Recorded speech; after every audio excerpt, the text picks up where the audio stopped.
안녕하세요, 혜연중학교 여러분. 과학선생님 김미림입니다. 오늘 시간도 저번 시간에 이어서 소단원을 단원 같이 읽어볼까요? 화학 반응에서 변하지 않는 질량에 대해서 배워보도록 하겠습니다. 저번 시간에 배웠던 거 복습 한번 해보자면 저번 시간에 배웠던 내용을 6글자로 요약을 한번 해보자. 그쵸? 질량, 보존, 법칙이었습니다. 그럼 질량 보존 법칙이 뭐였다더라? 그쵸? 반응 전과 반응 후에 화학 반응이 일어났을 때 반응 전과 후의 총 질량이 같더라. 반응물과 생성물의 총 질량이 같다더라. 이게 질량 보존 법칙이었죠. 이걸 우리가 실험을 통해서도 확인을 했었어요. 염화은이라는 앙금 생성 반응에서 반응 전과 반응 후의 총 질량이 같았다더라. 기체 발생 반응 실험에서도 이산화탄소가 발생하는 화학 반응에서도 반응 전과 반응 후의 총 질량이 같았다. 이걸 질량 보존 법칙이라고 했습니다. 그러면 오늘 배울 내용은 바로 교과서 28페이지 펴보세요. 28페이지. 그럼 질량 보존 법칙이 왜 성립할까? 성립하는 까닭은 무엇일까에 대해서 배워보도록 하겠습니다. 화학 반응 전과 후에 물질의 총 질량은 변하지 않고 보존됐어요. 그럼 그 까닭을 우리가 해보기 활동을 통해서 해볼 텐데 잠시 일시 정지해놓고 1단계, 2단계, 그리고 3단계까지 스스로 한번 해봅니다. 일시 정지.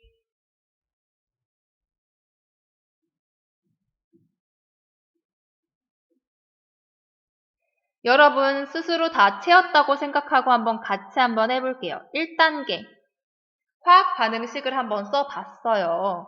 우리가 염화나트륨과 질산은이 반응해서 염화은이라는 앙금이 생성됐었고 질산나트륨이라는 수용액 상태로 이렇게 존재를 하고 있네요. 그럼 보면 반응 전과 반응 후에 새로운 원소가 생성되거나 있었던 원소가 사라지거나 이랬나요? 그랬지 않았죠. 그냥 단순하게 짝꿍만 변했다는 걸 알 수 있어요. 원래 나트륨의 짝꿍은 이 Cl-라는 음이온이었는데 반응을 하고 나니까 나트륨의 짝꿍이 뭘로 변했다? NO3-로 변했더라. 반응 전에 이 Ag+의 짝꿍은 누구였는데? NO3-였는데 반응 후에는 Ag+의 짝꿍이 누구로 바뀌었다? 그쵸? Cl- 음이온으로 바뀌었어요. 그러니까 단순하게 배열만 바뀌었다는 걸 확인할 수 있었습니다.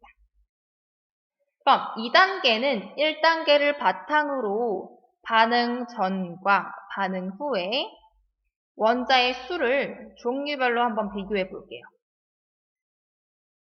한번 원소 기호를 써주자면 나트륨, 염소, 은, 질소, 산소 이렇게 있을 수 있겠네요.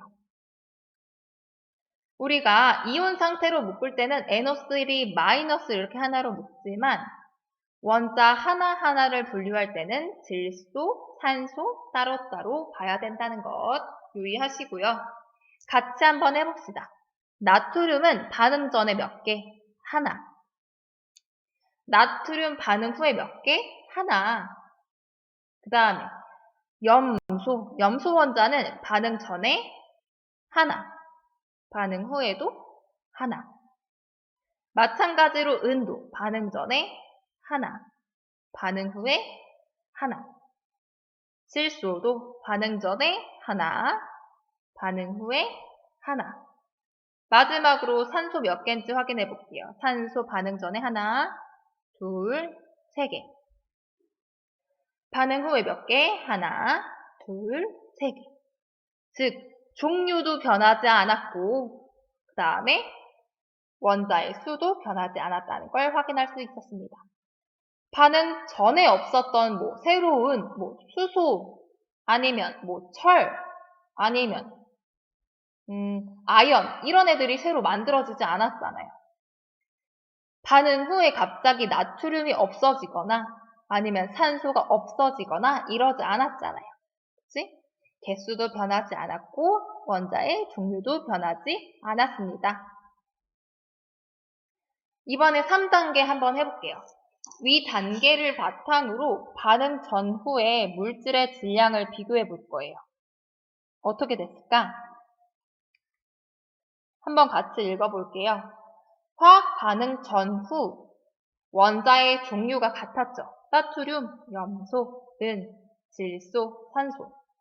반응 후에도 나트륨, 염소, 은, 질소, 산소. 그 다음 반응 전후의 수도 같았어요. 한 개, 한 개.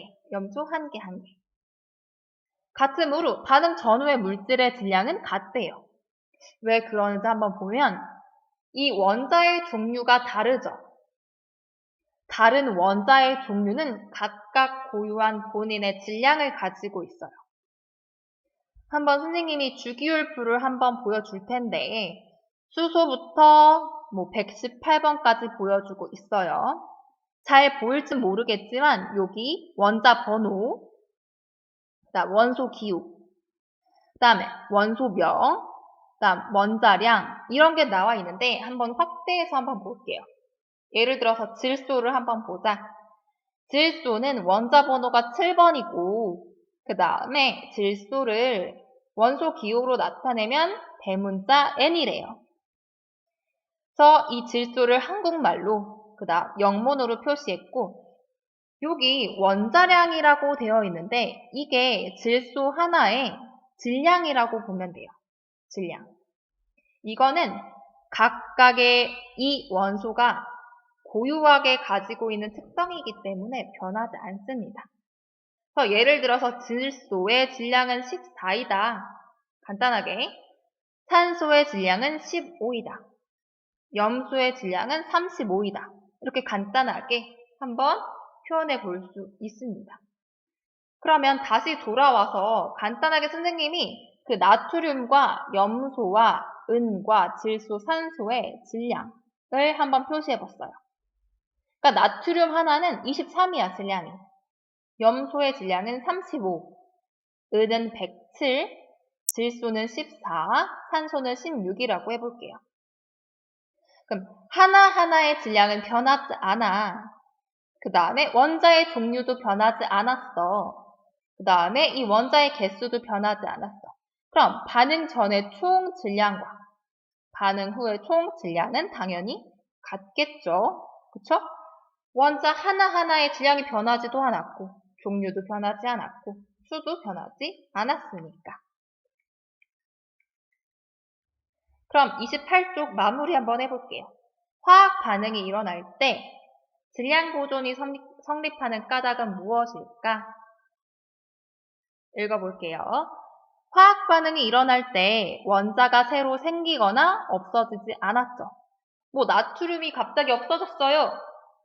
아니면 없었던 수소 이온이 나타났어요. 이러지 않았잖아. 그 다음 수도. 원래 은 하나였는데 갑자기 100개로 늘었어요. 질소가 하나였는데 3개로 늘었어요. 이러지 않았잖아. 그치? 종류도 변하지 않고 수도 변하지 않고 더군다나 원자 하나의 질량은 정해져 있어. 그러면 결과적으로 물질의 총 질량도 변하지 않으니까 질량 보존 법칙이 성립한다더라. 아직 이해를 하지 못한 친구들을 위해서 선생님이 예시를 한번 들어볼게요. 여기 노란색 패딩이야. 노란색 패딩을 입고 있는 선생님이 있어. 선생님은 49kg고 패딩이 1kg예요. 그 다음 선생님 동생은 48kg인데 2kg 가죽 잠바를 입고 있어요. 그럼 당연히 선생님과 동생이 체중계 위에 올라갔을 때 몇 킬로라고 찍힐까? 100kg라고 찍히겠죠. 근데 생각해보니까 100kg가 좀 마음에 안 들어. 그래서 뭔가 이 숫자를 변화시켜주고 싶어가지고 옷을 바꿔 입기로 결정을 했어. 저 선생님은 동생이 입고 있었던 2kg 가죽 잠바를 입었고 선생님 동생은 1kg짜리 패딩으로 서로 옷을 바꿔 입은 거예요. 그럼 옷을 바꿔 입었으니까 체중계에 올라갔을 때 총 몸무게가 바뀌었을까? 그쵸? 바뀌지 않았겠죠. 왜? 종류가 같잖아. 가죽 잠바, 패딩 잠바. 그 다음 선생님, 선생님 동생. 그 다음 수도 같잖아. 선생님 한 명, 선생님 한 명. 동생 한 명, 동생 한 명. 패딩 잠바 하나, 패딩 잠바 하나. 가죽 잠바 하나, 가죽 잠바 하나. 그 다음 가죽 잠바 하나의 고유한 질량 2kg. 선생님 고유한 질량 49. 동생 고유한 질량 48. 패딩 잠바의 고유한 질량 1kg. 바뀌지 않았잖아. 그럼 이 화살표 전과 후에서 바뀐 건 뭐다? 그치? 옷을 바꿔 입었다는 거. 이 배열만 바뀌었을 뿐 질량, 수 다 변하지 않았잖아요. 그래서 총 질량 100kg, 총 질량 100kg 변하지 않았다는 걸 확인할 수 있습니다. 그럼 29페이지 한번 정리해 볼게요. 염화 나트륨과 질산은의 반응, 우리가 계속 했었던 반응이죠. 이번에는 탄산칼슘과 염화수소의 반응. 이 반응으로 어떤 기체가 발생했더라? 이산화탄소 기체가 발생했더라. 그럼 이때도 반응 전과 화살표 전, 화살표 왼쪽, 그 다음 반응 후 어디? 화살표 오른쪽. 그럼 여기서도 종류와 수가 같은지 한번 확인해 볼까? 종류. 반응 전에 뭐 있더라? 칼슘, 산소, 탄소, 수소, 염소. 그럼 반응 후에도 칼슘, 산소, 탄소, 수소, 염소까지. 같았네. 그럼 수는 칼슘 하나, 반응 후에도 칼슘 하나. 산소 3개, 산소 하나, 둘, 3개. 반응 전에 산소 2개, 반응 후에 산소 2개. 확인할 수 있겠죠. 그럼 즉 화학 반응이 일어날 때 뭐만 바뀐다? 원자의 배열만 바뀐다. 서로의 짝꿍만 바뀌는 거예요. 원자의 배열은 달라지더라도 뭐가 변하지 않았다? 원자의 종류와 수가 변하지 않았다. 그래서 어떻다더라? 물질의 총 질량은 변하지 않다더라. 그래서 화살표를 기준으로 왼쪽 얘네들의 총 질량과 화살표를 기준으로 오른쪽 얘네들의 총 질량이 같다. 이건 무슨 법칙이다? 6글자 질량 보존 법칙이다. 네, 아주 잘 따라오고 있어요. 그럼 정리 한번 해볼게요. 화학 반응이 일어날 때 달라지는 것은 뭐다? 그쵸? 원자의 배열만 바뀌었다. 짝꿍만 바뀌었다. 화학 반응이 일어날 때 달라지지 않는 것 2가지가 있었습니다. 원자의 종류, 그 다음에 수가 달라지지 않았죠. 그래서 뭐 어쨌다더라? 물질의 총 질량이 변하지 않았습니다. 그걸 6글자로 질량 보존 법칙이 성립하는 걸 알 수 있었죠. 이제 29페이지입니다. 한번 읽어볼게요. 기체가 발생하는 반응이 있었고 물질이 연소하는 반응이 있다더래요. 그럼 여러분 연소할 때 연소의 3대 조건 알고 있어요? 연소. 첫 번째 뭐가 필요할까? 산소가 필요합니다. 꼭. 우리가 연소 그냥 탄다 했을 때 타기 위해서 첫 번째로 산소가 필요하고 두 번째 뭐가 필요할까? 탈 것, 그치? 재료가 필요할 거예요. 그 다음 마지막으로 발화점 이상의 온도가 필요합니다. 그래서 산소가 꼭 필요해서 우리가 화재가 났을 때 불이 난 곳에 모래를 덮어주거나 담요로 덮어주면 산소가 차단되기 때문에 불이 꺼지잖아요. 그 다음에 우리가 장작으로 불을 피울 때 장작이 없으면 불을 피울 수 있을까요? 없겠죠. 탈 재료도 필요한 거야. 그 다음 나한테 산소도 있어. 그 다음에 내 앞에 나무 도막도 있어. 이제 불 활활 타올라 볼까? 탈 수 있을까요? 안 되겠지. 온도가 발화점 이상까지 올라가지 않았기 때문에 불을 피울 수가 없어요. 그래서 우리가 뭐 열을 내준다든지, 뭐 TV에서 보면 나무 막대기로 막 손을 막 이렇게 비벼서 열을 내잖아요. 발화점 이상의 온도를 만들어주기 위해서 그런 거예요. 이런 물질이 연소하는 반응에서는 반응 전과 후의 질량이 변하는 것처럼 보일 때가 있대요. 예를 들어서 나무를 태웠더니 뭐가 됐을까? 재가 됐다더라. 그래서 나무가 타기 전에는 1kg이었는데 나무를 다 태워버리고 재 질량을 재봤더니 900g밖에 안 된대요. 선생님, 질량 보존 법칙 성립한다면서요. 우리가 물질이 연소하는 것도 화학 반응이니까 그럼 나무 토막의 총 질량이랑 반응 후에 이 남은 재의 총 질량이 같아야 하는 거 아닌가요? 어떻게 생각해요? 눈으로 볼 때는 그럴 수 있지만 우리가 나무가 연소할 때 뭐가 필요하다? 산소가 필요하다고 했었잖아요. 그래서 우리가 나무가 연소하는 반응에서는 반응 전에 반응물이 뭐가 있냐면 나무뿐만 아니라 산소도 필요해요. 그렇죠? 그 다음 반응 후에는 눈에 보일지 모르겠지만 이렇게 연소한 뒤에는 이산화탄소 기체도 발생을 하고 수증기, 물의 기체 상태인 수증기도 발생을 합니다. 그럼 우리가 질량 보존 법칙을 이야기하기 위해서는 나무와 재의 질량뿐만 아니라 산소의 질량, 수증기의 질량, 이산화탄소의 질량도 고려해줘야 돼요. 그래서 우리가 저번 시간에 기체 발생 반응에서 플라스틱 그 병 안에 넣고 뚜껑을 꽉 닫았던 이유가 무엇이었죠? 발생한 이산화탄소 기체가 날아가지 않도록. 이산화탄소 기체가 날아가면 반응 후에 생성물의 총 질량이 반응 전보다 감소하니까 그걸 막기 위해서 플라스틱 그 뚜껑을 꼭 닫았던 거죠. 그래서 한번 볼게.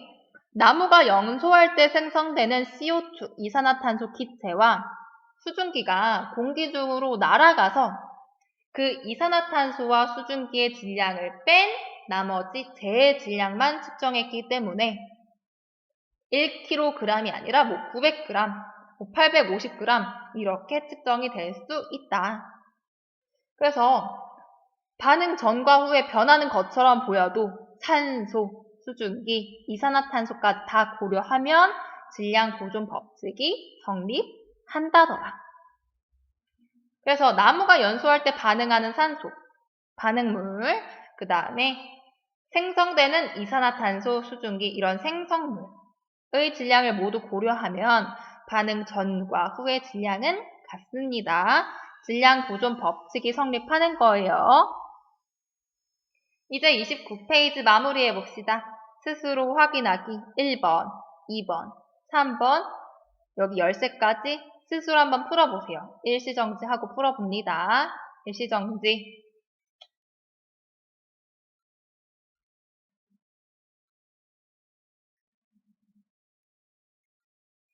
다 풀었다고 생각하고 같이 한번 해볼게요. 1번, 화학 반응이 일어날 때 반응물의 총 질량과 생성물의 총 질량은 같은데 이걸 무슨 법칙?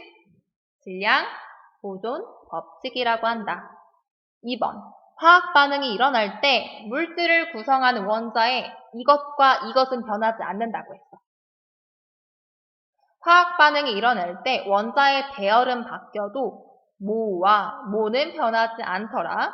원자의 종류랑 또 수는 변하지 않다더라. 이번엔 3번 해볼게요. 강철 소미 연소에서 생성된 산화철이 있대. 여기 선생님 화학실 썼는데 이거 강철, 솜, 철이 연소했다니까 누굴 만난 거야? 산소를 만난 거야. 만나서 산화철이 만들어졌대요. 근데 이 산화철은 그냥 강철솜보다 질량이 크대. 왜 그럴까? 그치? 연소하면서 산소가 붙었기 때문이죠. 그럼 이걸 한번 설명해 볼까? 이 강철솜이 연소에서 산수랑 만나면 이 산수와 결합을 해서 뭐가 만들어진다? 산화철이 생성된다. 이때 강철솜뿐만 아니라 강철솜이랑 반응한 산소의 질량까지 다 합해야지. 그래야지 산화철이 산소와 만난 이 산화철이 되니까. 그래서 반응 전후를 구별해보면 연소 전에는 누구? 강철솜과 산소의 총 질량과 반응 후에 산화철, 요놈의 총 질량이 같더라. 그래서 질량 보존 법칙이 성립한다. 우리가 질량 보존 법칙이 성립할 때는 이 강철솜과 꼭 산소의 질량까지 고려해 주어야 합니다. 이제 오른쪽 첫 번째 열쇠 한번 풀어볼게요. 수소가 연소했다니까 누구를 만난 걸까? 그치? 산소를 만났겠죠. 이 수소가 연소해서 산소와 만나서 수증기가 생성된대. 그럼 이때 반응했으니까 화살표 왼쪽에 있는 애들, 반응하는 수소랑 산소의 총 질량, 얘네들은 생성된 애들, 화살표 오른쪽에 있는 이 수증기의 총 질량이랑 어떨까? 그치? 같겠죠. 이게 무슨 법칙이다? 질량 보존 법칙이다. 네, 우리 혜원중학교 3학년 여러분 잘 따라왔어요. 이제 소단원 1단원 마무리하겠습니다. 수고하셨습니다.